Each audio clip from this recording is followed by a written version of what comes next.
Malam ini kita melanjutkan pengajian kitab Tanbihul Mukhtarin. Kitab ini sebagai pengingat ya untuk diri kita, ya khususnya para santri yang sudah mendapatkan amanah ilmu, bagaimana untuk mengelola ilmu yang sudah kita peroleh ini menjadi ilmu yang manfaat. Karena itu dengan mengkaji kitab Tanbihul Mukhtarin, kita akan mendapatkan pencerahan-pencerahan dari makalah para ulama salafus sholeh. Qala musannif rahimakumullah wa nafa'na bihi wa bi ulumihi fid dharain amin ya rabbal alamin. Malam ini masih terkait dengan bab adab ya. Sebagaimana penjelasan minggu yang lalu bahwa Syekh Abdurrahman Al-Qasim itu berkhidmah kepada Imam Malik sekitar 20 tahun. Jadi Syekh Abdurrahman bin Al-Qasim berkhidmah dengan Imam Malik itu selama 20 tahun. Yang 18 tahun digunakan untuk belajar adab, sedangkan yang 2 tahun untuk belajar ilmu. Nah, kenapa demikian? Ternyata menurut alasan beliau bahwa untuk belajar adab perlu waktu dan perlu latihan secara terus-menerus. Bukan berarti seorang santri yaitu langsung lurus bener ya. Istilahnya habis ngaji terus diamalin, itu belum tentu seperti itu. Ada proses. Lah ketika proses ini ya, seorang murid, seorang salik merasakan langsung jatuh bangunnya, dinamikanya. Jadi 20 tahun, yang 18 tahun buat belajar adab. Ini kenapa? Ya karena untuk mencapai adab yang mendapatkan ridho dari seorang masyayikh, seorang guru, membutuhkan waktu yang cukup panjang. Jadi tidak semua yang kita lakukan itu terus benar. Hanya saja kita sebagai santri, sebagai murid terus menyadari ketika melakukan kesalahan, cepat-cepat memperbaiki. Ketika melakukan hal-hal yang di luar kemampuannya, terus dia sadar, cepat-cepat memperbaiki, dan itu dilakukan secara terus-menerus, sehingga perlu pembiasaan rutin dari hari ke hari. Apa yang sudah baik itu dipertahankan, sedangkan yang belum baik terus diusahakan. Jangan sampai progresnya turun. Kemarin sudah baik, kemudian menurun menjadi kurang baik.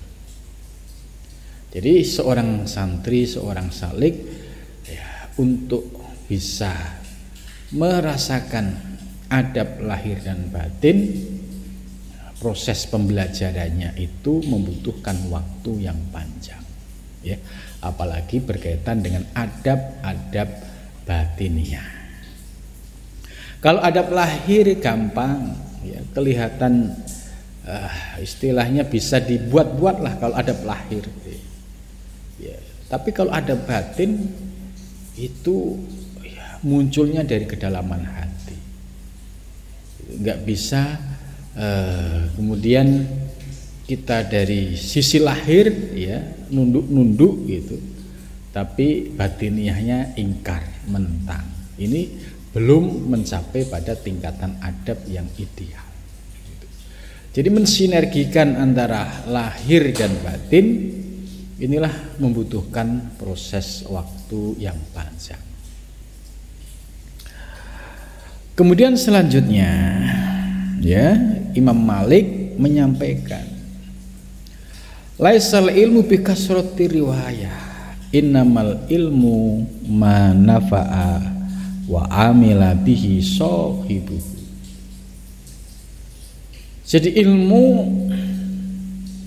yang manfaat ya, itu bukan ilmu yang memiliki koleksi ya, beragam kitab ya.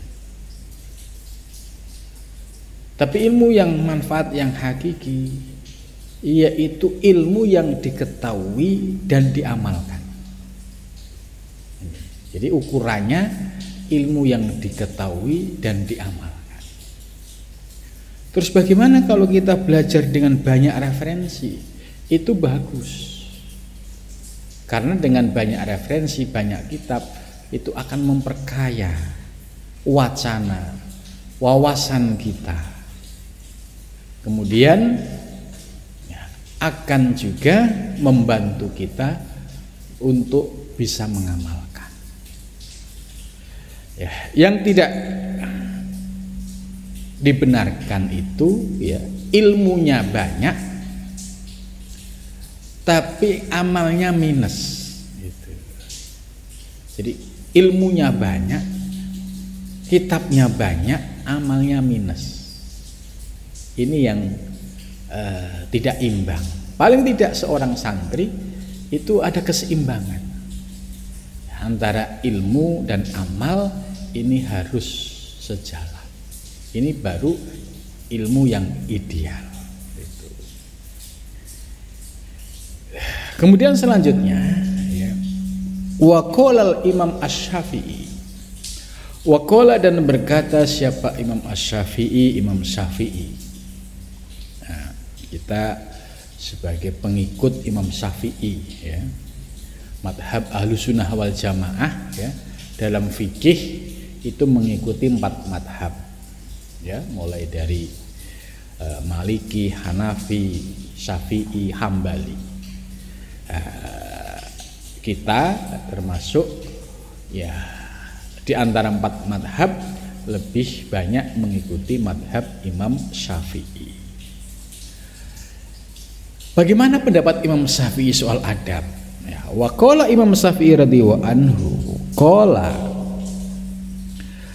berkata li kepadaku siapa Imam Malik ya. Jadi Imam Syafi'i ini komplit ilmunya, ngaji dengan Imam Malik iya, ngaji dengan Imam Hanafi juga iya gitu ya. Rahimahullah. Ya Muhammad, hai Muhammad ya, ij'al jadikanlah adabaka adabmu dakikon semakin lembut. Ini pesannya Imam Malik kepada Imam Syafi'i seperti itu. Jadi tradisi adab yang sangat mulia di dunia pesantren ya, itu telah dicontohkan oleh para pendahulu termasuk Imam Malik dan juga Imam Syafi'i. Nah, di sini dijelaskan Imam Syafi'i bercerita, Imam Malik ini menyampaikan, hei Muhammad ya, ij'al adabaka, jadikanlah adabmu dakikon, itu lembut atau halus. Itu maksudnya semakin memiliki sensitivitas ya, seorang murid, seorang salik ya. Terkait dengan adab itu bagus ya, contoh ya, seorang murid itu paham bagaimana isyarat seorang guru ya. Apakah dengan kalimat yang sifatnya masih umum atau sifatnya kalimat yang sudah khusus. Bagi murid yang memiliki sensitivitas itu dia paham. Nah, contoh misalkan ya, dengan kalimat yang umum ya, siapa ya santri yang bisa nyapu teras misalkan, ini sifatnya umum.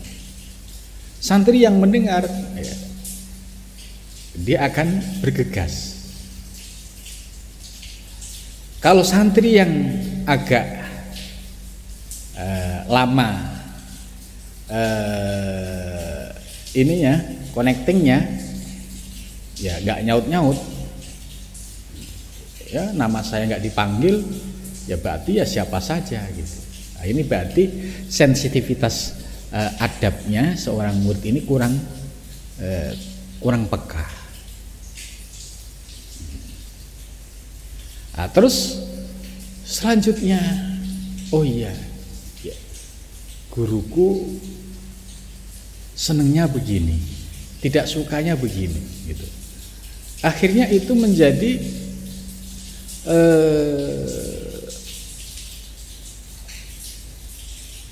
sensitivitas yang dirasakan oleh seorang murid untuk dilakukan, tidak sampai pada level diucapkan. Ternyata murid ini sudah paham. Nah, ini yang dimaksud ij'al adabaka daqiqan. Bahkan kalau di pesantren ya, yang level muridnya itu memiliki adab yang tinggi ya, dehemnya seorang kiai itu sudah memiliki makna tersendiri gitu. Nah, ini yang disebut perlunya kita disuruh menjadikan adab itu semakin lembut, semakin sensitif. Jadi tidak yang maaf tanda kutip tell me itu gurunya, syekhnya misalkan sudah memberikan isyarat dengan kalimat umum, tidak juga terpanggil, kemudian sampai dipanggil juga tidak terpanggil. Lah ini sudah pertanda sensitivitasnya itu agak kurang berjalan dengan baik gitu. Maka santri yang ideal dalam beradab itu ya adab yang semakin lembut, semakin sensitif itu. Wa ilmuka wa ilmaka, dan jadikanlah ilmumu menjadi malahan. Terasa kalau milhan itu maknanya asin. Nah, yang dimaksud ini ilmu ini, kalau kita merasakan rasa asin atau manis ya, itu kan ada zuknya, ada rasanya. Kalau kita sudah merasakan garam itu asin, berarti kita sudah merasakan. Gula itu manis, berarti kita sudah merasakan. Begitu juga ilmu. Ya, diibaratkan ilmu jangan sebatas berhenti pada akal, pada pemahaman, tapi harus diturunkan pada pengamalan. Nah, pengamalan inilah yang disebut dengan rasa. Maka akan terasa ilmu yang diamalkan atau yang tidak itu sangat terasa. Nah, ini pesan Imam Malik kepada Imam Syafi'i. Maka istihadnya ya, imam terdahulu ya termasuk Imam Syafi'i itu ya untuk dirinya itu pasti memilih yang agak berat, yang memberatkan dirinya, artinya tidak memberikan ruang kepada nafsu untuk melakukan hal-hal yang sifatnya rusuh, keringanan. Tapi kalau untuk kemaslahatan umum ya tentu yang diberikan yang sesuai. Tapi untuk dirinya dia lebih memilih yang agak sikol, agak berat. Contoh misalkan, kalau kita baca kitab Bidayatul Hidayah ya, berkaitan dengan sholat sunnah. Sholat sunnah qobliyah itu kalau kita baca Bidayah karya Imam Ghazali itu langsung 4 rakaat qobliyah ya, ba'diyah ya, ada 2 ada 4, begitu juga asar qobliyah 4 ya. Walaupun pilihan 2 juga boleh gitu. Kenapa demikian? Karena ya ulama-ulama terdahulu itu dalam praktek ilmu ya memilih yang memberatkan diri. 2 itu enteng, tapi 4 bagi nafsu ini berat. Nah, bagi kita ya tentu bertahap. Ya, jangan sampai kemudian kita mengikuti langsung 4 rakaat qobliyah zuhur, tapi hanya berjalan sekali karena besoknya sudah terasa berat. Itu solusinya lebih baik ngambil yang pertengahan dulu, yang 2 rakaat tapi istiqomah ya, dibandingkan ya, qobliyah 4 rakaat hanya sekali kemudian setelah itu nggak sholat qobliyah ba'diyah gitu. Nah, ini cara ini ya harus disesuaikan. Baru setelah kita istiqomah 2 rakaat mau ditingkatkan 4 rakaat ya itu lebih baik gitu. Jadi untuk pemula tentu harus disesuaikan dengan kondisi kita. Kemudian selanjutnya wa kana Abdullah bin Mubarak radhiyallahu ta'ala anhu yaqulu berkata, man hamila al-Qur'an ya, ini Syekh Abdullah bin Mubarak juga seorang sufi yang masyhur yang sangat dikenal. Beliau berkata, man barang siapa hamila yang membawa Al-Qur'an, maksud membawa di sini ya orang-orang yang menghafal Al-Qur'an. Sumamala kemudian condong siapa man biqolbihi dengan hatinya ila dunia kepada dunia. Nah, ini yang harus menjadi sikap hati-hati. Jangan sampai semangat tahfidz Al-Qur'an ya, sekarang ini kan lagi ngetrennya tahfidz, program tahfidz ya. Tahfidz itu kan program menghafalkan Al-Qur'an. Ada yang hanya 5 juz, 10 juz, ada yang 30 juz. Nah, ini yang harus diperhatikan. Ketika menghafal, niatnya ini sangat menentukan. Apakah pada saat niat dia menghafalkan Al-Qur'an itu ada lintasan keinginan, wah kalau nanti saya hafidz Al-Qur'an pasti nanti saya akan banyak diundang oleh orang gitu. Dan pasti nanti ya. Jadi khayalannya soal duniawi itu sudah muncul di depan, dijadikan sebagai motivasi dia untuk menghafal Al-Qur'an. Oh, saya kalau hafidz Al-Qur'an nanti kalau lomba gitu ya, apalagi masuk TV nanti akan dapat ini itu. Jadi niatnya bukan untuk menjaga Al-Quran yang lillahi ta'ala, tapi sudah ada niatan kalau hafal nanti ikut lomba, kemudian syukur-syukur bisa sampai masuk TV, syukur-syukur bisa sampai menang, kemudian syukur-syukur nanti dapat undangan ke sana kemari.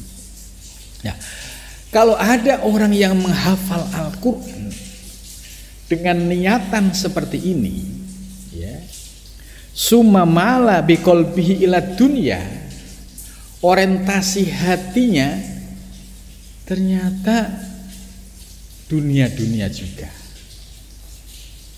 Apa konsekuensinya?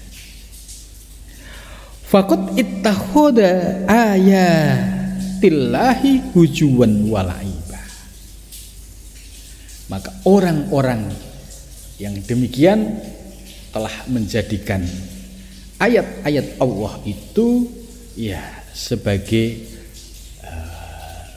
mainan, ya, sebagai candaan dan mainan. Ini kalau orang-orang yang punya anak tahfidz, ya bagus, punya anak hafal Al-Quran bagus.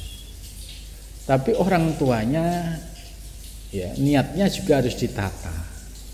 Anaknya juga sama harus ditata. Jangan sampai niatnya ya kamu hafid Al-Quran, nanti kamu kayak yang di TV gitu. Nah ini berarti orientasinya orientasi dunia. Kamu hafal Al-Quran kayak si A itu yang pernah menang, kemudian dia bisa kaya raya. Niat-niat yang seperti ini ya, ini menunjukkan sumamala biqalbihi ila dunya. Ya, di ujung-ujungnya dia bergeser ya, memilih untuk kepentingan dunia. Maka orang yang punya niat demikian ketika dia belajar Al-Quran ya, dan menghafalnya, maka dia sedang bermain-main atau menjadikan ayat Al-Quran itu sebagai candaan dan sebagai mainan. Itu. Jadi tidak masuk sama sekali ke dalam hatinya. Ya.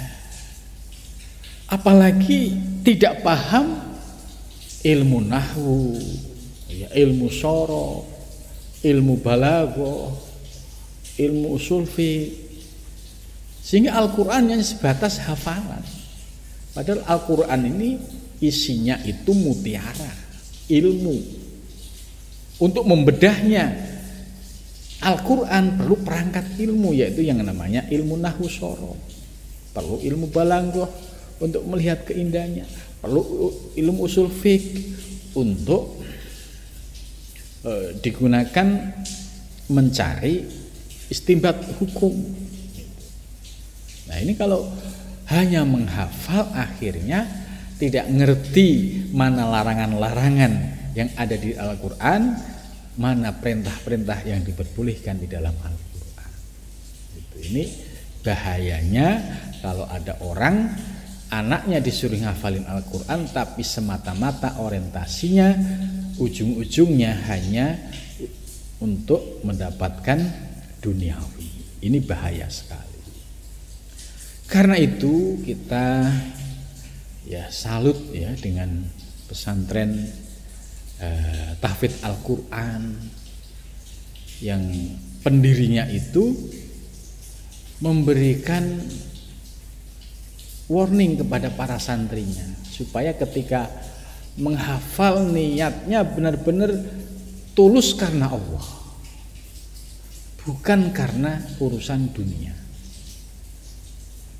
Bahkan saking hati-hatinya murid-muridnya yang sudah hafal Al-Quran tidak diperbolehkan ikut lomba. Karena apa? Karena kalau sudah ada niatan lomba, menjaga hati ya untuk tidak sumamala bikol bilat dunia ini berat. Maka lebih baik ya seorang guru memberikan yang pahit bagi muridnya, yang penting dia selamat dunia dan akhirat. Jadi Al-Qur'annya benar-benar untuk diamalkan, bukan hanya untuk wah-wahan ya, gaya-gayaan atau sekedar ingin mengejar sebagai hafidul Quran tapi lupa mengamalkannya. Itu. Terus selanjutnya wa kana radhiyallahu an yaqul aidon ya. Syekh Abdullah bin Mubarak juga berkata lagi, idza aso hamilul Quran, idza aso ababika maksiat, siapa hamilul Quran, orang yang membaca Al-Quran robbahu pada Tuhannya. Jadi kalau ada orang yang sudah hafal Al-Quran kemudian dia maksiat kepada Tuhannya, nadahu Al-Quran, maka akan memanggilnya apa Al-Quranu, Quran ya, min jaufihi ya, dari dalamnya, wallahi ma li hada hamilta, gitu. Jadi Al-Qur'annya itu ya mengingatkan ke dalam dirinya, demi Allah tidak untuk ini kamu menghafalkan Al-Quran. Jadi setelah hafal Al-Quran itu tanggung jawabnya justru lebih berat, yaitu menjaga. Selain menjaga secara qiraah ya, membaca rutin setiap hari, juga menjaga mengamalkan. Ini tantangan yang cukup berat. Kalau sukses, ya sukses, seorang yang hafal bisa menjaga dan juga bisa mendalami makna dan kandungannya yang semata-mata karena Allah, ya itu pasti akan diberikan kemuliaan oleh Allah dunia dan akhirat. Ya, maka orang-orang yang hamilul Quran itu yang amila ya, yang mengamalkan ya, itu jasadnya itu tidak akan rusak ya ketika dia dikubur. Jadi jismuhu la yufsida. Ini salah satu kelebihan orang-orang yang hafal Al-Quran. Tapi ya tadi niatnya harus lurus, tidak miring-miring, iming-iming dunia, tidak miring-miring karena ya pengen ikut lomba gitu. Dan ujung-ujungnya ya dunia juga gitu lah.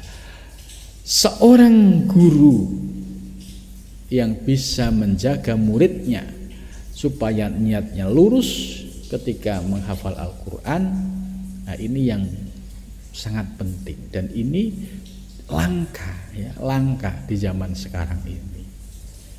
Itu karena itu ya dengan ngaji kitab seperti ini kita akhirnya paham, oh iya ternyata tidak sederhana ya, setelah menghafal Al-Quran ternyata ada tanggung jawab besar, apalagi sampai ya akhlaknya tidak seperti Al-Quran. Nah, gitu. Apalagi ya tidak memiliki perangkat keilmuan ya seperti untuk memahami Al-Quran dari aspek nahwu sorobnya nggak ada, kemudian pemahaman tafsirnya nggak ada, semua nggak ada. Nah, ini ya cukup sangat riskan sehingga kadangkala ya dia tidak bisa mengamalkan Al-Quran secara benar. Itu.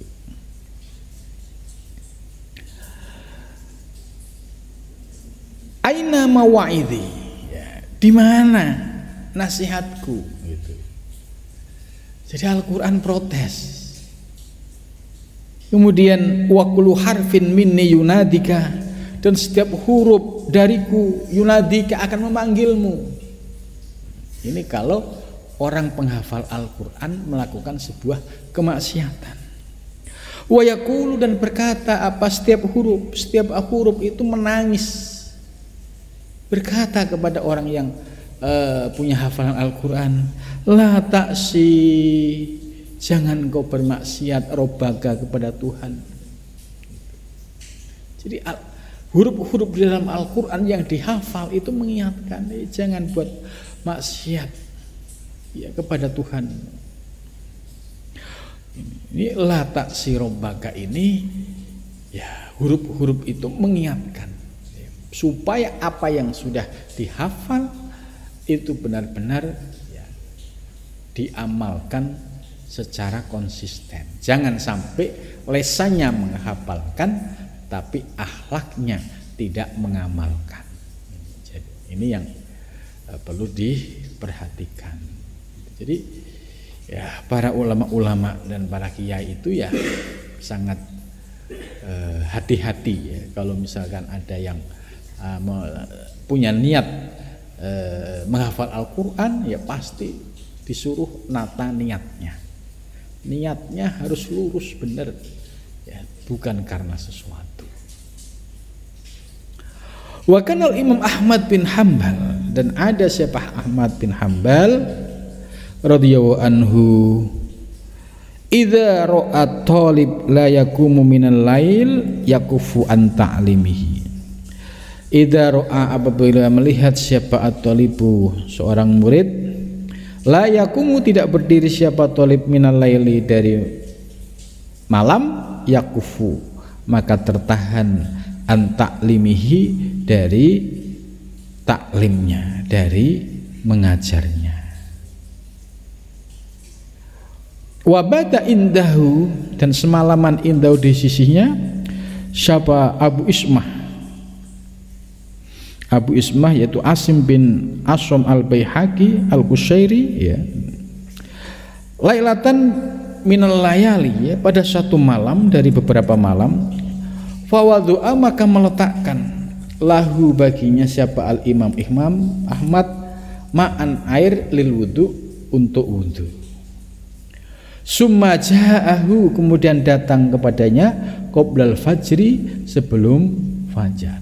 Fawajadahu, maka dia menemukannya, naiman, dalam keadaan tidur, wal ma'u, dan bermula air, bihalihi, dalam keadaannya. Fa'aiqadhahu, maka dia membangunkannya. Waqala, dan berkata ya siapa imam, lahu, kepadanya, lima cita ya Aba Asma, lima, kenapa cita kamu datang ya Aba Asma? Faqala, jitu, aku datang, atlubu, aku mencari, mingka, darimu, al hadis, yaitu sebuah hadis, ya imam, wahai imam. Faqala lahul imam, maka berkata lahu kepadanya siapa al-imamu Imam Ahmad, kaifa tatlubu al hadis, bagaimana kamu mencari sebuah hadis, bi ghairi tahajjudin fil lail, sementara kamu tidak pernah tahajud di tengah malam. Itu idhab min haitsu ji'ta, pergi ya dari sekiranya kamu datang. Jadi ini upaya ya lahir batin yang dilakukan oleh Imam Ahmad ya, Ahmad bin Hambal, ini luar biasa ya. Jadi untuk memberikan bimbingan kepada seorang murid ya, supaya dia paham ilmunya, paham maknanya, bisa mengamalkan, itu dalam proses belajar pun harus melakukan riyadhah. Riyadhah yaitu ya dia berikhtiar memanfaatkan ya waktu di malam itu untuk berzikir atau qiyamul lail. Nah, maka di sini bisa dilihat bagaimana Imam Ahmad ya menyampaikan kepada muridnya ketika dia tidak mau menggunakan malam harinya untuk tahajud, sementara muridnya pengen hadis. Jadi artinya ada upaya lahir batin.